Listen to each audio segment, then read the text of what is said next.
In this episode, we move into the part of bash scripting where your script stops being a straight-line checklist and starts making decisions the way a careful administrator would.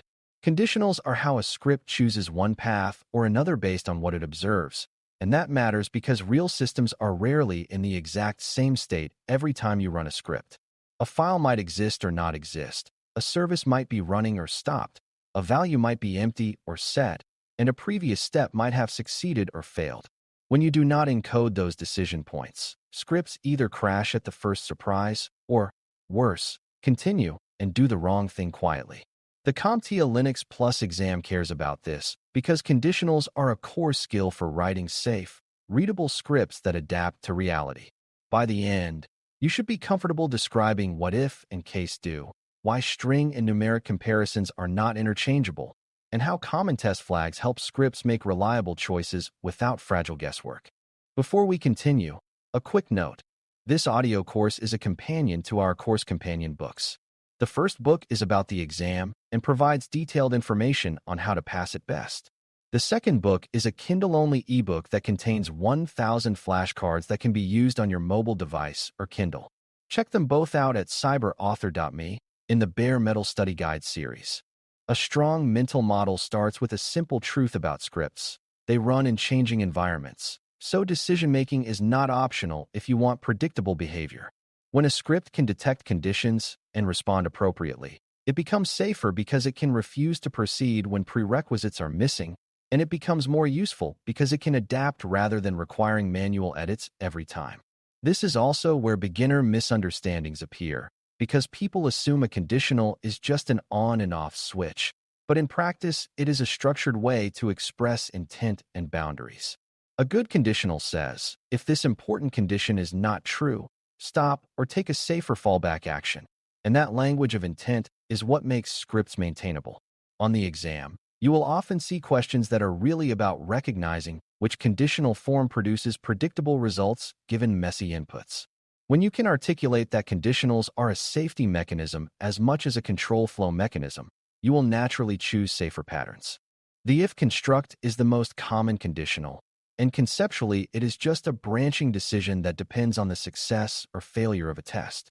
A key detail that trips up beginners is that in shell scripting, many conditions are evaluated by checking an exit status, where success is represented by a zero value and failure by a non-zero value. That feels backward at first, but it becomes intuitive when you remember that many commands are designed to report success with zero so they can be chained reliably. The if structure takes advantage of that convention by saying, if this command or test succeeds, do this block, otherwise do something else. This is why you will see if used not only with explicit test expressions, but also with ordinary commands, where the script is effectively asking whether the command succeeded. The main safety insight is that the readability of your if condition should make it obvious what is being tested, because unclear conditions lead to wrong assumptions and fragile scripts. Conditionals often include else and elif branches, and those branches are where you encode fallback behavior and multiple decision tiers. A beginner mistake is to treat else as an afterthought, when in reliable scripting it is often the place where you enforce safe failure. If the script cannot confirm something important, the else path can stop the script, emit a clear message, or choose a safe alternative action rather than stumbling forward. Elif is useful when there are multiple mutually exclusive conditions, and it allows you to keep related logic together, which improves maintainability. The more you can structure decisions so they read like a clear narrative of intent, the easier it is to review the script for correctness. This matters operationally because most scripting incidents come from assumptions hidden in branching logic, not from obvious syntax errors. For Linux Plus reasoning, the most important habit is recognizing that each branch should have a purpose, and that purpose should reduce risk rather than merely keep the script moving. A case statement is another form of conditional that becomes valuable when you are choosing among multiple discrete options, especially when those options are strings. The mental model is that case matches a value against patterns and selects the corresponding block, which can be more readable than a long chain of elif tests. In practice, case is often used to interpret a mode argument, a command option, or a detected environment type, where the script behaves differently depending on which recognized label is present. Beginners sometimes overuse if chains for these scenarios and end up with branching logic that is hard to scan, making it easier to introduce mistakes when adding new options later. Case also encourages you to think about default behavior, because a well-structured case includes a pattern for unknown values that fails safely or prints usage guidance. That default path is not just user-friendly. It is a security guardrail because it prevents unexpected input from triggering a half-correct action. On the exam, case is often described as a clean way to handle multiple choices, and the correct answer usually emphasizes clarity and safe defaults. A major source of conditional bugs is mixing up string comparisons and numeric comparisons, because Bash treats them differently and the results can be surprising.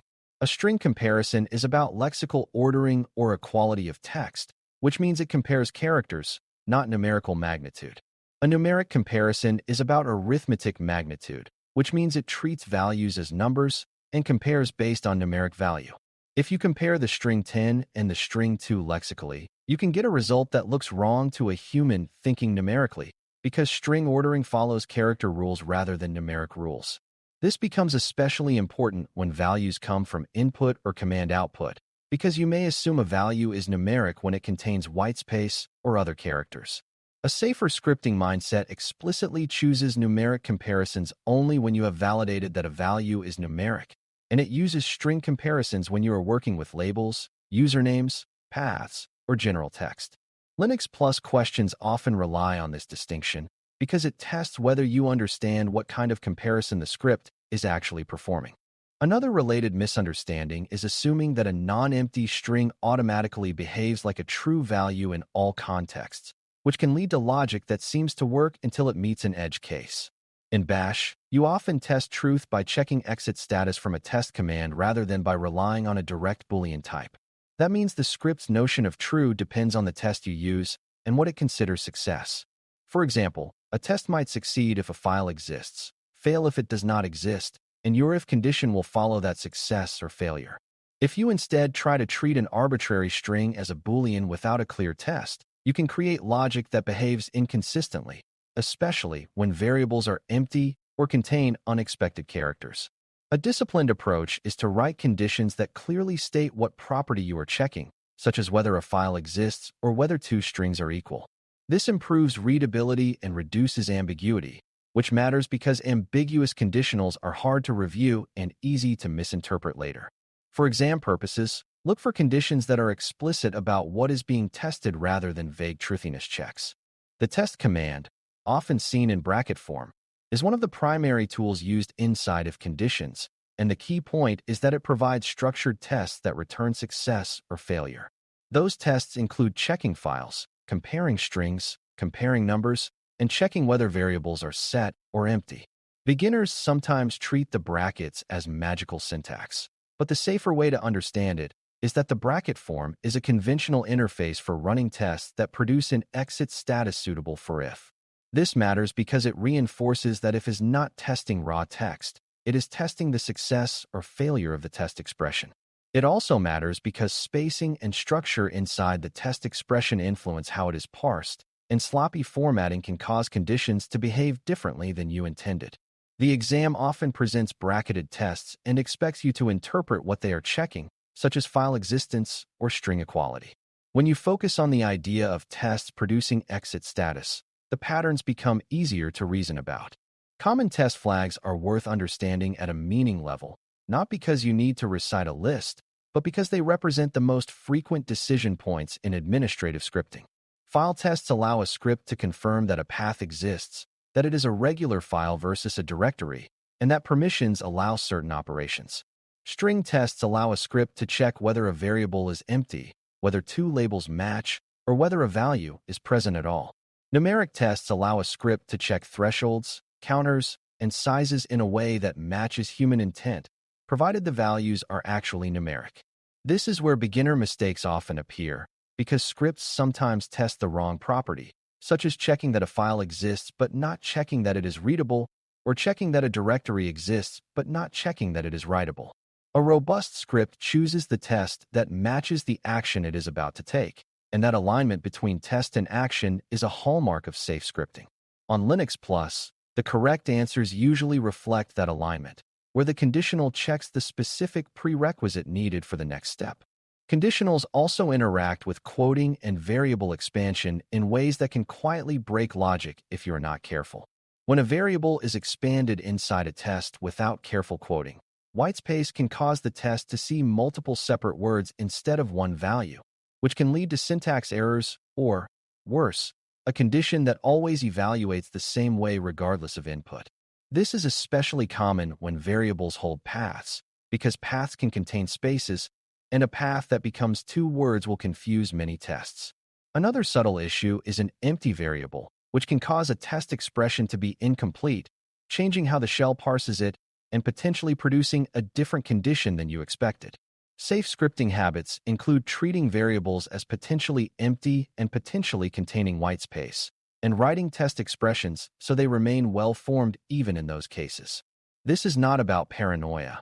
It is about writing conditionals that behave predictably under normal human messiness. For exam thinking, the safer snippet is usually the one that preserves values as intended and does not assume perfect inputs.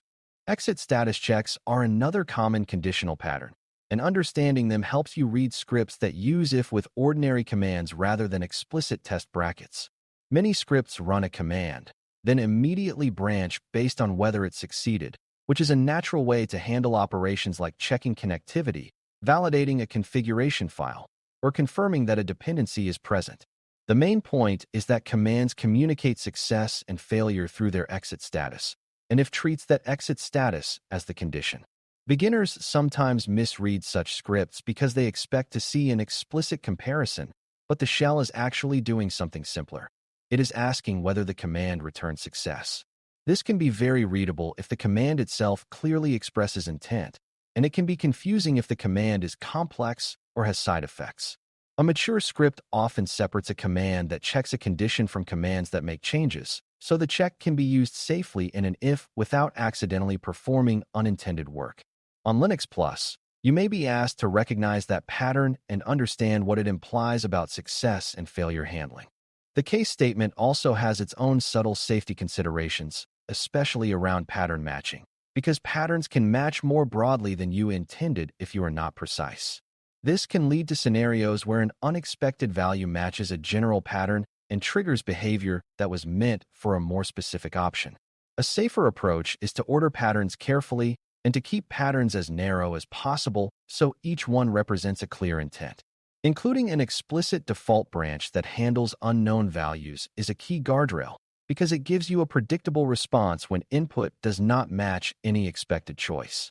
That response might be to stop with an error message or to select a safe no-op behavior, depending on the script's purpose. The deeper point is that case is at its best when it makes option handling obvious and centralized, rather than scattered across multiple if blocks. For the exam, case questions often emphasize maintainability and correctness when interpreting multiple possible values, and safe default handling is usually part of the best answer.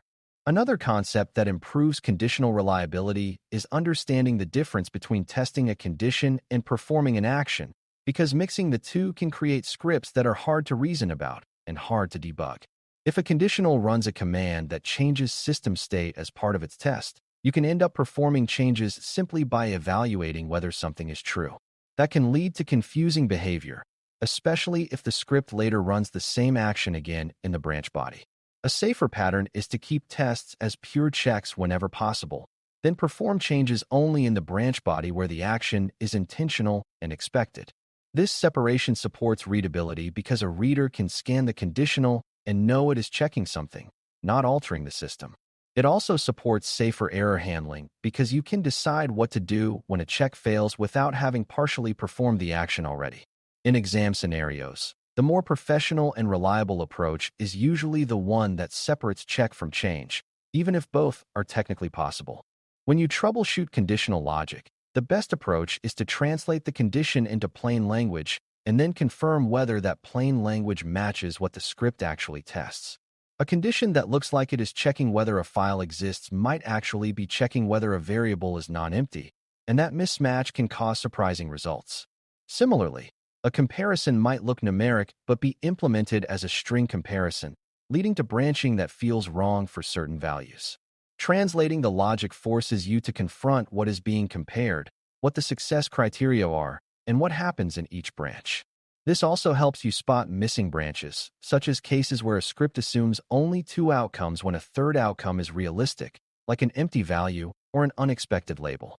Beginners often debug by changing random parts until it works, but a disciplined conditional mindset is to clarify intent and then ensure the test matches that intent. The Linux Plus exam rewards that discipline because it is essentially testing whether you can reason about what a script will do, not whether you can guess and hope. By the end of this episode, you should be able to see conditionals as the decision-making core of safe bash scripting rather than as a syntax trick you memorize for a test.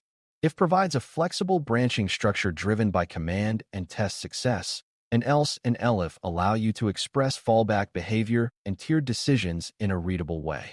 Case provides a cleaner mental model for selecting among multiple string-driven options, especially when you want predictable handling of known choices and a safe default for unknown ones.